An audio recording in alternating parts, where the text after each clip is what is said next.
जीवन व्यतीत करने लगे। और उधर मछेंद्रनाथ के गुरु भाई योगी जालंधरनाथ जी घूमते घूमते गौड़ बंगाले की हेलापट्टन नगरी में आ पहुंचे। गौओं की सेवा करने के लिए सदा तैयार रहने वाले जालंधरनाथ जी अपने सिर घास का गट्ठर लेकर चलते हैं। गट्ठर उनके सिर से एक हाथ ऊपर चलता है। ऐसा नजारा देखकर हेलापट्टन की प्रजा आश्चर्यचकित थी। देखियो, बाबा की गठड़ एक हाथ ऊपर चल रहा है। सेना गजब की बात के मेरा केस है। यो तो भाई भगवान का करड़ा भगत से। हाथ जोड़ ले, जय हो जय हो।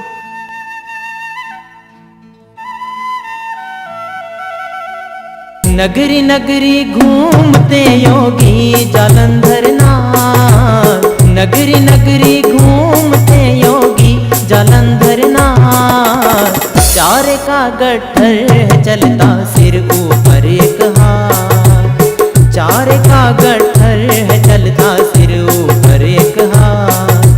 करता भला रे करता भला रे करता भला सदा, करता भला रे करता भला रे करता भला सदा।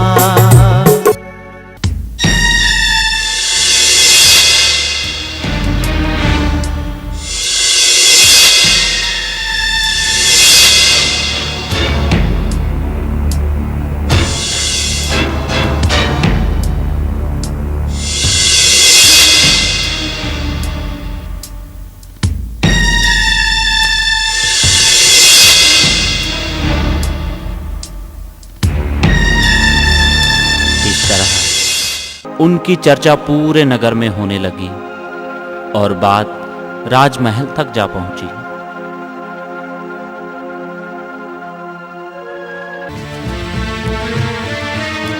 महारानी महारानी, आपने कुछ सुना? क्यों, क्या बात है? हमारे नगर में एक ऐसे योगी आए हैं जिनके सिर के एक हाथ ऊपर चारे का गट्ठर चलता है। सिर के एक हाथ ऊपर गट्ठर?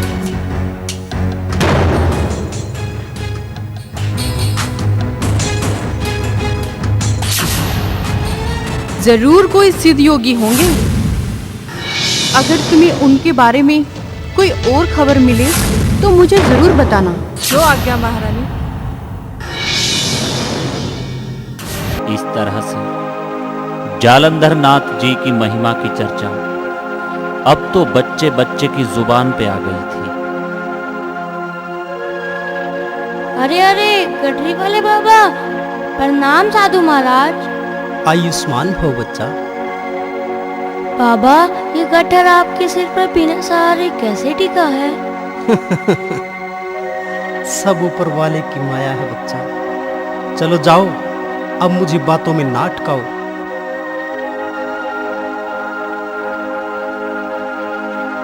इधर राजा गोपीचंद अपने अंतपुर में टहल रहे हैं और लोमावती उनके पास आती है। स्वामी, सुना है हमारे राज्य में एक महान योगी आए हैं। अरे योगी तो हम भी हैं। आप जोगी? जरा हमें समझाने का प्रयत्न करें। रानी, वो योगी भगवान का भक्त है और मैं जोगी तुम्हारे प्रेम का भक्त हूँ। जाने दीजिए, अगर आप हमें इतना चाहते तो हमारे लिए 15 सौतने ना लाते। लोमावती, क्या तुम नहीं जानती उनसे विवाह मेरा किन परिस्थितियों में हुआ? वो तो ठीक है, पर क्या रानी, क्या किसी ने तुम्हारा अपमान किया? किसी ने तुम्हारी बात नहीं मानी? नहीं स्वामी, वो तो मेरी सगी बहनों के समान है। मैं तो यूं ही मजाक कर रही थी। रानी, ऐसे मजाक ना किया करो, वरना किसी दिन हमें खो दोगी। स्वामी, दोबारा ऐसे शब्द अपने मुख से कभी मत निकालिएगा।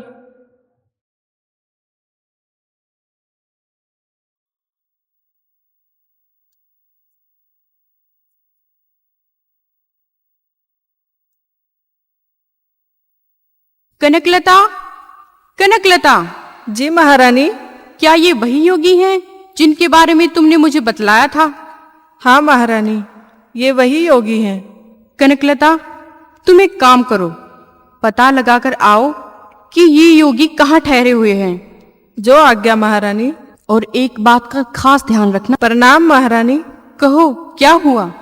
आपका काम बन गया।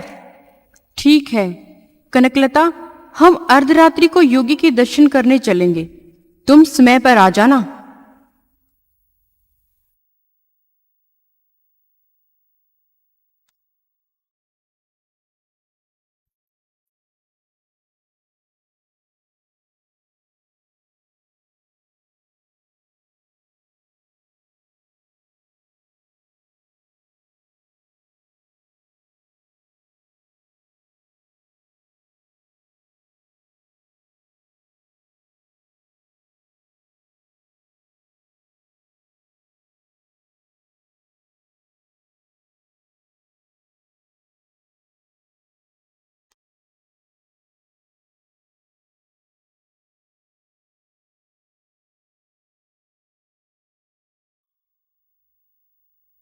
माई, आप कौन हैं और आधी रात को मेरे धूने पर किस उद्देश्य से आई हैं?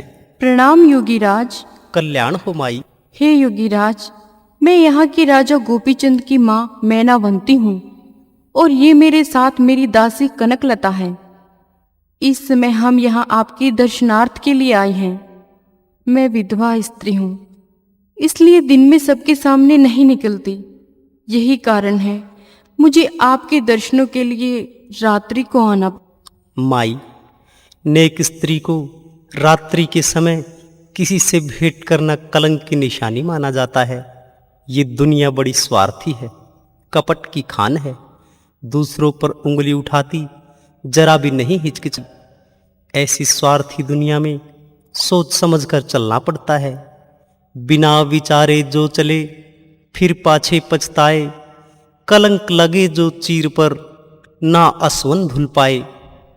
मिथ्या दोष का दाग इतना गहरा होता है जिसे धोने के लिए इंसान को कई बार दोबारा जन्म लेना पड़ता है। आप तो ब्रह्म ज्ञानी संत हैं, फिर आपकी दृष्टि में नर नारी का भेद क्यों? माई, जीव तो दोनों में समान है, पर जीव का कार्य स्वभाव अलग अलग है। हर जीव को भगवान ने एक सीमा दे रखी है। जो जीव उस सीमा रेखा को लांघता है उसे माता सीता के समान कष्ट उठाना पड़ता है।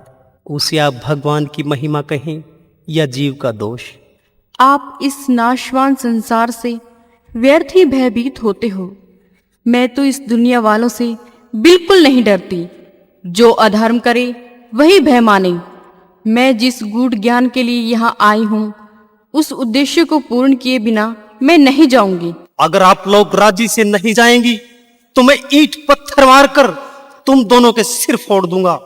आपका भला इसी में है कि आप इस स्थान से उठकर चली जाओ।